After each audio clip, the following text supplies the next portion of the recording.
Today we will perform the experiment of FM modulation through analog optical fiber link. So in this we require a Scientific 250 kit and a CRO. So basically modulation, why we do the modulation? For long distance transmission we need modulation so that our message should be received at the receiving end very appropriately and very accurately. So that's why we need modulation. Here we are dealing with frequency modulation. So frequency modulation, what is frequency modulation? In this, frequency of the carrier wave that is changed according to the amplitude of the message, or we can say the input signal. So this is what the frequency modulation.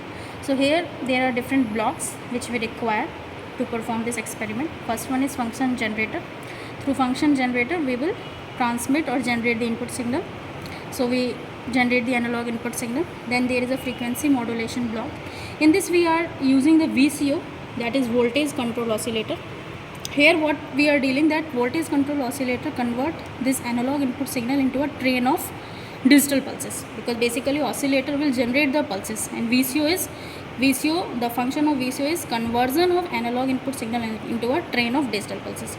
So whatever output we will get at the output of the frequency modulation block, so that is nothing but the train of digital input pulses. Now that input pulses will transfer to the emitter circuit. Okay, and emitter circuit, what is the function of emitter circuit? It will convert the input signal into a light signal through this emitter LED. Then that pass through us this single mode optical fiber cable through the detector circuit. At the output of the detector circuit, we will again get back to the input message signal. But at the output of the detector circuit, whatever we are getting the signal, that is some noisy components at that state. So for removing that noisy components and for comparing this, we will use the comparator circuit. After that comparator circuit, we will again transfer that signal to the phase lock loop detector. What is the purpose of phase lock? That is PLL. Whatever signal we are getting at the output of the detector circuit, it will just match that input signal, match the phase of the output of the detector circuit with the input message signal. So that is the purpose of the PLL. After that PLL, it will pass to the low pass filter, because at the PLL stage some high frequency components we need to remove that, and that will remove only through the low pass filter. And after that we will transmit it to the amplifier circuit so that it will amplify the signal. So we will check the output one by one at each block. So this is what the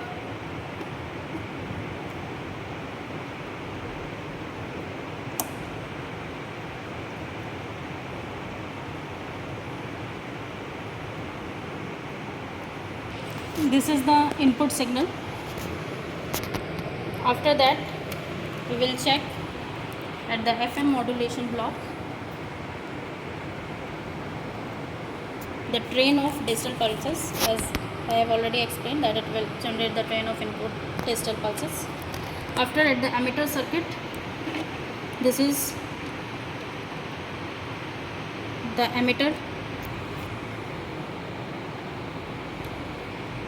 At the detector circuit we will get the waveform like this. This is what at the output of the detector circuit. Then at the comparator circuit,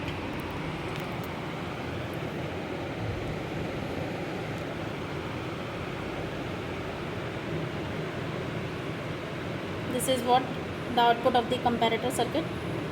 After that, this is what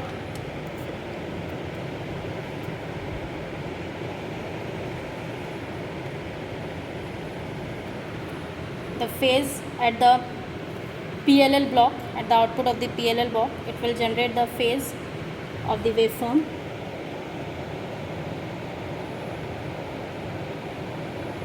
At the different instances of waveform.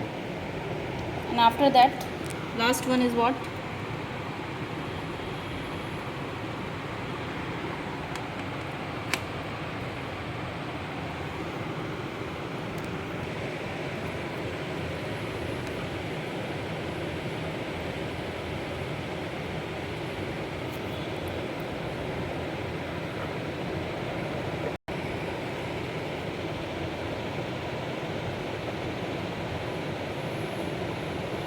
So this is what we get at the output of the amplifier circuit.